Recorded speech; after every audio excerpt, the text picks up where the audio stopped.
We'll start with the decks that are under $50. Recently released in Set 1, Lascaria is a defensive deck that revolves around Blitz orders. Shadow Dream Blade lets you play another Blitz order for the turn, which means having multiple of these allows you to play multiple Blitz orders, which maximizes the value you can get from Lascaria's ability, which lets you draw for every attack guarded with a Blitz order. You can also search out any Blitz order, which means you can get Elementaria. Your main goal is to have multiple Veleno units in the field since they get a power boost from Lascaria. You have one multi-attacker that allows you to get up to 5 attacks. This deck will be receiving support in Set 2, which is only a rare and double rare, so you won't have trouble finding them. Gandeeva used to be a menace in the meta, but was hit with a restriction. Nevertheless, it's still a good deck. Gandeeva's strength is being able to clear your opponent's board and give in the front a power boost for each card in the bind zone. Your other units will help you greatly with retiring and increasing the cards in the bind zone. You also have some multi-attackers, one of which is from the upcoming set Illusion Strife. Collab decks are usually cheap. MyGO has been around in the JP meta for a long time and can still top. We recently just got it in English from the set Fated Clash. MyGO revolves around playing music orders and benefiting from the skills of the band members. The deck can start applying pressure early on. One of the main goals of the deck is having all the band members in their respective circles and using the music order to restand them to lash out powerful attacks.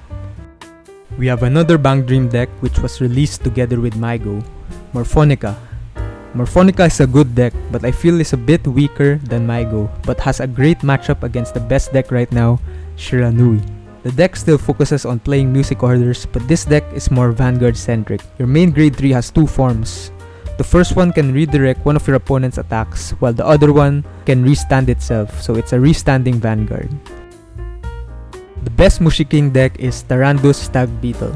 Mushiking revolves around activating attack cards in your order zone with your beetles. The Mushiking crest allows you to do this. Your main attack restands the Vanguard. Paired with your Wandering Souls, you have a restanding Vanguard with a triple drive on the first swing and the potential twin drive on the second. You have a lot more other attacks to choose from. There's one that restricts your opponent's rear guards from standing and intercepting, another one that restricts your opponent's Vanguard from standing, one that allows your rear guard to do drive checks, and the other one can target your opponent's back row. It's up to you which attacks you want to include in the deck and how you want to build your deck. Going into the $50 to $100 range, for under $100 you can buy any of the Stride deck sets. They are already good out of the box and can compete already. But if you want to upgrade and optimize them, it might cost more because of some staples. The first deck on this list is Jheva. Jheva revolves around the crossover dress mechanic, where you combine a Prayer Dragon and Trickstar, then place a crossover dress unit on top of both. One of your main units is Strava Arena, which gives your Vanguard triple drive, stands your Talismans and Prayer Dragons, and clears all of your opponent's rear guards and markers. We have 3 Masques decks in this list. All the decks revolve around using the mask to superior ride the Masques version of your Vanguard. It can activate Persona Ride a turn earlier if your opponent is already at grade 3. First one is Magnolia Masques.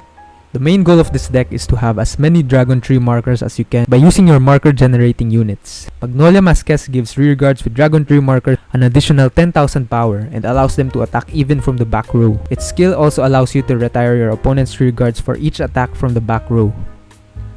Maliva, a promo card, gets an additional 5,000 shield for each marker and can also intercept from the back row. Greedon revolves around having Desire Devil rear guards. It restands by putting those Desire Devil rear guards into Soul. It also has a con skill that requires you to have 7 damage for you to lose, instead of the regular 6. Most of the Desire Devils also have abilities that are activated when they're put into Soul. Orfist focuses on placing world orders in your order zone and summoning shadow tokens. This is an aggressive deck that can pop off on its first grade 3 turn. Some of your units also have abilities that get activated once they are retired, since you're going to be calling shadow tokens on top of them to get more attacks. The next 2 decks I'm about to recommend are better for the longer term. 2 of Shojodoji's PRs are about to be reprinted in Festival Collection. This new form and other support are coming out on set 3, which will make him way better than he is now. If you want to build this deck, I recommend getting the pieces now. You can also play his current form, but some of the cards will be replaced soon once the new support comes out. Shojodoji can rush like crazy. The deck revolves around the bind zone. You can put your opponent's units temporarily in the bind zone, but you can also put them back to deck or drop zone. Some of your units also have abilities while they're in the bind zone, like being able to call them out or guard with them. Last but not the least is Mythiarq. Mythiarq revolves around having Mythiarq rear guards. You get to activate their abilities or receive buffs by having a certain amount of Mythiarq units. Lurutsul forces your opponents to discard a card from hand. Mumililin restricts your opponent's units from standing. Delphina gets a card from drop. And you also have many more Mythiarq units. The parts of this deck are really cheap. You just have to worry about the cycler, but it's not really necessary as the other pieces. This deck will get support in the upcoming set 3, which will make the deck better. And that's it for this video. Thank you for watching.